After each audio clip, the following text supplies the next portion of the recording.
Now at 10, this is Fox 61, Connecticut's news station.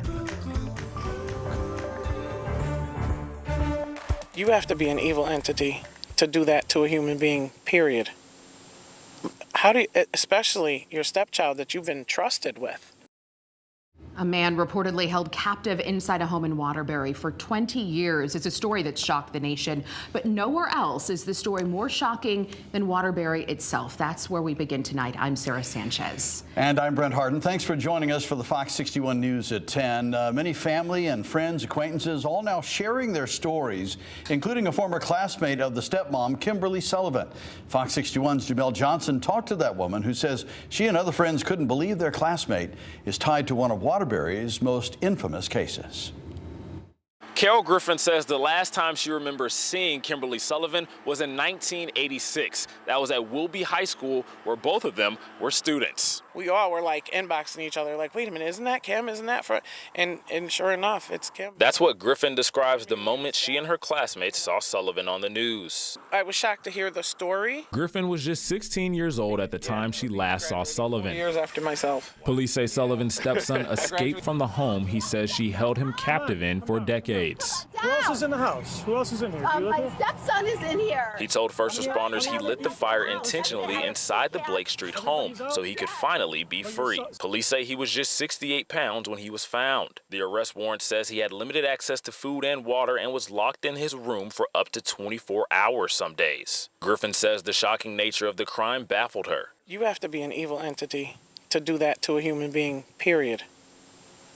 How do you, especially your stepchild that you've been trusted with. As Griffin continues to follow the case of her former classmate, she hopes that the best can come from such a terrifying situation. He's brave for setting that room on fire because he didn't know what the outcome was going to be. He just hoped that it came as it did, and I'm glad it did for him.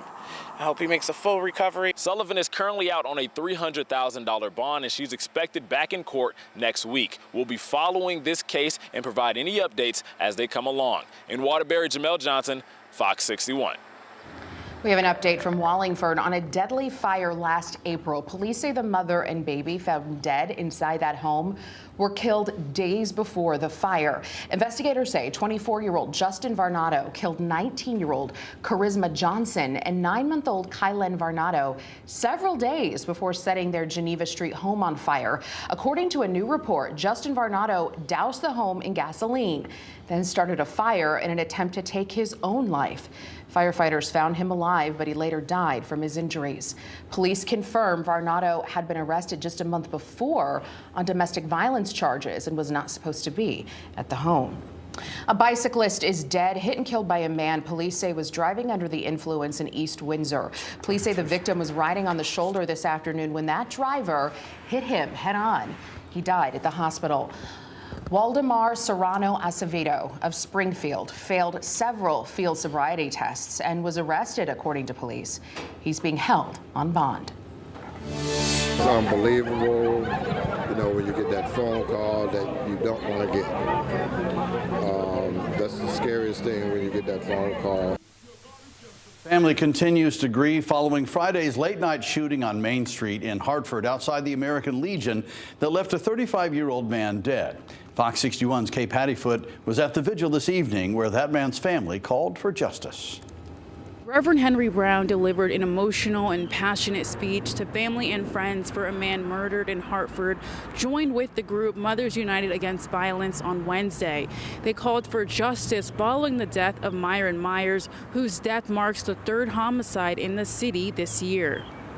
I'm hoping when this young man demise that we'll come to our senses and realize that we got to work together for one another. Family and friends gathered Wednesday night at the American Legion on Main Street where 35-year-old Myron Myers was killed Friday night. There wasn't a dry eye in sight. Kathy Flippin Myers' first cousin showed up to support his mom and the rest of the family. It hurts, and not only if it's someone in my family, but if it's someone else's child that got killed, I would be out here too. And it's painful. It's very painful, and I'm here to let my cousin know that I love her, and I'm here to give her support. Myers' dad, Daryl Myers Sr. said he hopes the community continues to pray for him and his family following their loss. We shouldn't be going through this. This is hard, totally hard on our family. I'm having a hard time dealing with it. Mother's having a hard time dealing with it. No families, no parent at all should be going through this. Myers' death marks the third homicide for 2025 in the city of Hartford. Reverend Henry Brown with Mothers United Against Violence delivered a message of unity for the community. All the people out there, let there be peace. We're tired of the violence in Hartford. We want peace. We want love and kindness towards each other. As the balloons were released into the sky and emotions were high, family members had a few final words to say. They're going to make it through one day at a time. But wonderful father, working man, family man first.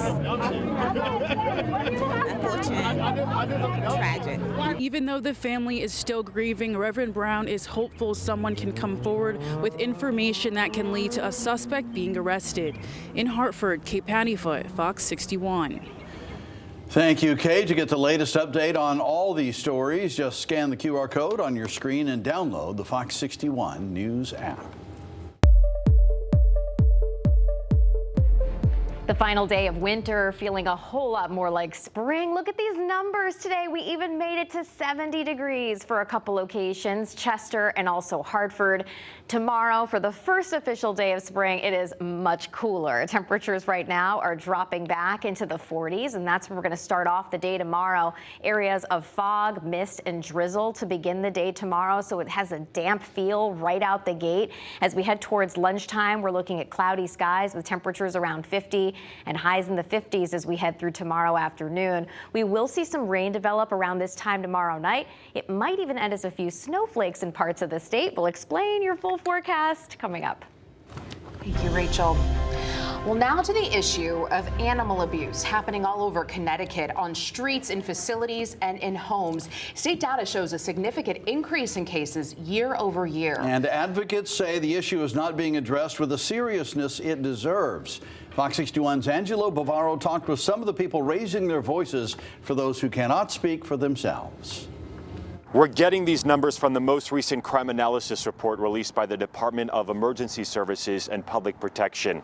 That report shows a 36% increase in animal cruelty cases in the first 3 quarters of 2024 compared to that same period in 2023. On Tuesday, East Hartford Animal Control released pictures we have chosen not to show of a golden retriever found dead in a garbage can. Police are investigating what happened. Of course, my heart broke and I cried. That same day, a Winstead woman faced a judge on animal cruelty charges.